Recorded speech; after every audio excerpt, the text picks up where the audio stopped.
Take, ये तो भाई साहब पूरा का पूरा क्या कहते हैं कि हालात बिल्कुल ही खराब हो चुके हैं। इसका मतलब ये हो कि हम कुछ बनाते ही नहीं थे क्या?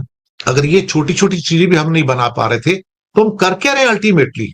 अब एक टेक्नोलॉजी के शिकंजे के ऊपर कि कैसे चीन ने बहुत आराम से टेक्नोलॉजी को रेस्ट्रिक्ट किया है, सिर्फ भारत को ही नहीं, दुनिया के बहुत सारे देशों। कहते हैं ना, बंद हो मुट्ठी तो लाख की, खुल गई तो फिर खाक। यही सच है। चाइना ने जो आज से करीब करीब 25-30 साल पहले अपने रिसर्च और इनोवेशन के जो बीज बोए थे, आज वो वृक्ष बनकर फल दे रहे हैं। और कोई ऐसा फील्ड नहीं बचा जहां चाइना की मोनोपोली ने दुनिया को अब परेशान नहीं किया है। लेकिन एक वक्त था जब चाइना टेक्नोलॉजी को तरसता था, कभी रूस से मांगता था, कभी अमेरिका से मांगता था, कभी यूरोपियन देशों से मांगता था, कभी जापान से मांगता था, लेकिन कोई देता नहीं। क्योंकि टेक्नोलॉजी वो चाबी है कि जिसके पास आ जाए उसकी सोने की खान खुल जाती थी। चाइना बहुत गरीब था, बल्कि 80 के दशक में देखा जाए तो चाइना भारत से भी गरीब था। और 40, 50, 60, 70 के दशक में तो चाइना की हालत इतनी ज्यादा बुरी थी कि भारत भी उससे बेहतर माना जाता था। चाहे वो सेमीकंडक्टर चिप्स थे, चाहे वो रेयर अर्थ थी, चाहे वो सोलर एनर्जी थे, चाहे वो बैटरीज थे, या इसके अलावा दवाइयां बनाने के लिए जो एपीआई, जो रॉ मटेरियल होता है वो था, या फिर एक सबसे बड़ी विक्ट्री उसने हासिल की जिसे लोग आज की डेट में नाप नहीं पाते हैं, वे नहीं कर पाते हैं, वो थी कंज्यूमर गुड्स को उस लेवल पर पैदा करना कि जहां पर उसकी कॉस्ट ऑफ प्रोडक्शन आधे से भी कम हो जाए। बस यहीं से चीन दुनिया की फैक्ट्री बन गया।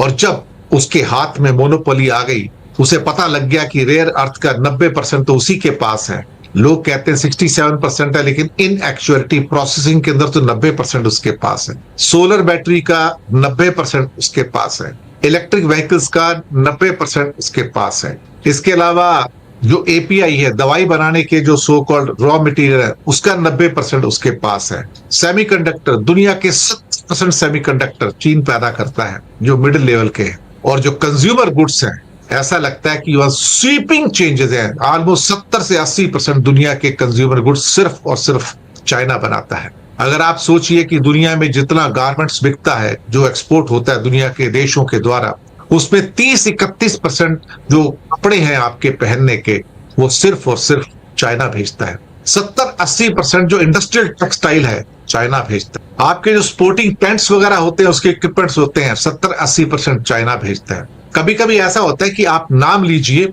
और चाइना कहेगा मैं बनाता हूं। आप नाम लीजिए और मैं बनाता हूं। और अगर आप वो चीजों को अमेरिका में या यूरोप में जिस दाम पर खरीदना चाहते हैं, वो उससे 10 गुना कम दाम पर आपको बनाकर दे देता है। ये उसकी महारत थी, ये उसकी इनोवेशन और रिसर्च की पावर थी। इसके द्वारा दुनिया उसके ऊपर डिपेंडेंट होती चली गई और अपनी लेबोरेटरीज कंट्रीज ने बंद कर दी। और फिर एक टाइम ऐसा आया कि जब यही कंट्री जो लोगों से भीख मांगता था चाइना की, मुझे टेक्नोलॉजी दो, मुझे टेक्नोलॉजी दो, 50 के दशक में, 60 में, 70 में, 80 में, 90 में कोई देता नहीं था उसको। आज वो कंट्री घुटनों पे आके चाइना से कहते हैं कि मुझे टेक्नोलॉजी दो। ये चमत्कार है, और ये चमत्कार मिलिट्री टेक्नोलॉजी में भी उसने पैदा की। दोस्तों, अमेरिका ही नहीं, अब वो बड़े बड़े देशों को चकमा दे रहा है। यूरोप को चकमा दे रहा है, जापान को चकमा दे रहा है, भारत को चकमा दे रहा है। क्योंकि भारत की डिपेंडेंस इतनी बढ़ गई चीन के ऊपर कि हमने हर चीज चीन से खरीदनी शुरू कर दी, हमने हर चीज यहां बनानी बंद कर दी। कभी कभी तो मुझे हंसी आती कि हम बहुत सारी चीजें पहले बनाते थे और चाइना के ऑनस्लॉट के बाद हमने बनानी बंद कर दी। आपको आज की न्यूज देता हूं मैं। चीन ने भारत को रेयर अर्थ मैग्नेट देने से मना कर दिए हैं, सप्लाई रुकी हुई है। फर्टिलाइजर नहीं देता है, सप्लाई रुकी हुई। फार्मास्यूटिकल की एपीआईज है, वो रुकी हुई है साहब। और बाद में जो बड़े सेमीकंडक्टर है या रेयर अर्थ है, उसकी तो बात ही छोड़ दो। अब हमने इसके बारे में काफी बात की कि इन सारे कच्चे मालों को या टेक्नोलॉजी को चाइना ने रेस्ट्रिक्ट कर दिया। उसका एक बहुत बड़ा कारण करीब 4-5 साल पहले से ये था, गलवान के बाद पे, कि इंडिया ने चाइना की कंपनीज को भारत में इन्वेस्ट करने से मना कर दिया। हम की चाइनीज कंपनी नहीं चाहिए। चाइना ने तब कहा था कि मैं अपनी टेक्नोलॉजी भी लेके आ रहा हूं तो आप समृद्ध हो जाएंगे। इंडिया ने गुस्से में आके मना कर दिया। अब मना कर दिया तो साहब उसके बाद तो फिर चाइना ने रेस्ट्रिक्शन लगानी शुरू कर दी। कहता अब तो मैं तुमको टेक्नोलॉजी दूंगा ही नहीं, तुम्हें जो करना है कर लो। और एक एक करके हमारी इंडस्ट्री क्रिपल होती चली गई। आपके सामने बड़ी अच्छी अच्छी खबरें आएंगी। फॉक्सकॉन एप्पल का एक और यूनिट लगाने जा रहा है। सब लगा लो, लेकिन प्रोवाइडेड उसका रॉ मटेरियल जितना भी है जो चाइना से आता है, वियतनाम से आता है, वो आपके पास आएगा तब तो मोबाइल आप असेंबल करोगे ना। रेयर अर्थ आएगा तब तो असेंबल करोगे ना। हम तो छोटी छोटी चीजों को लेके मोहताज हो गए साहब। एक एग्जांपल देता हूं आपको मैं कि टेक्नोलॉजी ट्रांसफर को लेके अब चाइना ने एक नई पॉलिसी बनाई है कि मैं भाई साहब आपको टेक्नोलॉजी ट्रांसफर नहीं करूंगा।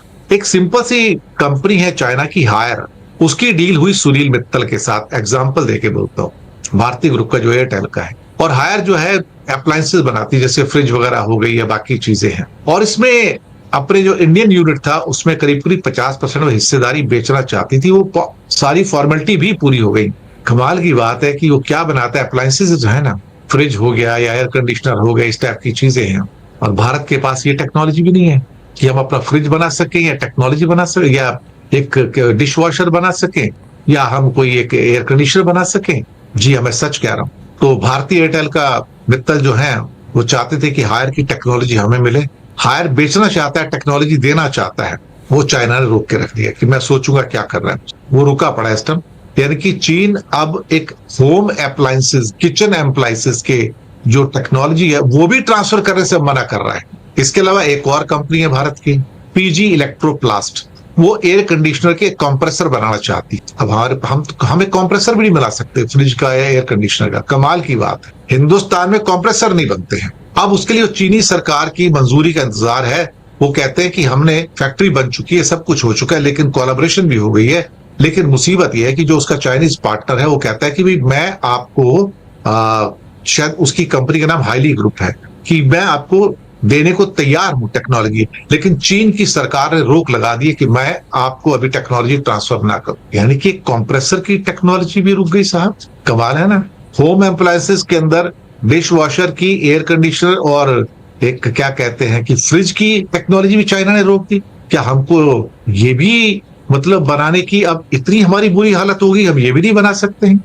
और खास तौर से जो ऑटोमोबाइल के सौदे हैं जिसमें इलेक्ट्रिक व्हीकल है, वो तो सारे इलेक्ट्रिक व्हीकल, सारी टेक्नोलॉजी चाइना की 100% है। तो अब चाइना ने उसके ऊपर अपने स्क्रू जो कसने शुरू कर दिए, और वो नहीं चाहता कि इंडिया तो छोड़ो, वो अमेरिका को भी देने को तैयार नहीं अब टेक्नोलॉजी।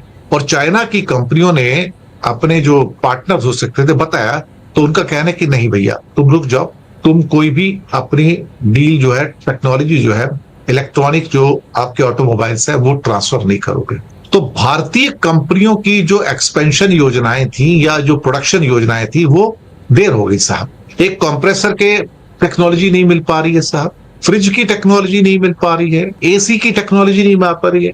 कमाल की बात है साहब, कमाल की बात है। इसका मतलब भारत की कई बड़ी जो ऑटो पार्ट्स जो कंपनियां हैं, जैसे सोना कॉमस्टर है, डिक्सन टेक्नोलॉजी है, ईपैक ड्यूरेबल है या भगवती प्रोडक्ट्स है, वो चाइना के साथ, उनकी कंपनियों के साथ ज्वाइंट वेंचर स्थापित करना चाहते हैं, टेक्निकल अलायंस करना चाहते हैं। लेकिन जिनके साथ करना चाहते हैं तो चाइनीज गवर्नमेंट कहती है रुक जाओ, हम टेक्नोलॉजी ट्रांसफर नहीं करेंगे। ये तो भाई साहब पूरा का पूरा क्या कहते हैं कि हालात बिल्कुल ही खराब हो चुके हैं। इसका मतलब ये हो कि हम कुछ बनाते ही नहीं थे क्या? अगर ये छोटी छोटी चीजें भी हम नहीं बना पा रहे थे तो हम कर क्या रहे अल्टीमेटली? अब एक जो वहां से इंडिकेशन निकल के आ रहे कि चाइनीज कंपनीज अब किसी भी किस्म की टेक्नोलॉजी ट्रांसफर जो है भारत यानी किसी भी देश को देने से हिचकिचा रही है, चाहे यूरोपियन कंट्री हो या अमेरिका हो। मुसीबत यह है कि इवन इकोनॉमिक टाइम्स ने रिपोर्ट दी थी कि भारत अब ये रेयर अर्थ मैग्नेट्स हैं, ये फर्टिलाइजर एक्सपेंड करने की बात है, या फार्मास्यूटिकल की जो एपीआई है उसके लिए अब भारत में प्रोडक्शन की बात कर रही है। लेकिन उसको करते करते 10-15 साल गुजर जाएंगे। 10-15 साल, अजीब सी कहानी है साहब। तो टेक्नोलॉजी ट्रांसफर हो ही नहीं रहा है। उसके बाद आगे चलते हैं।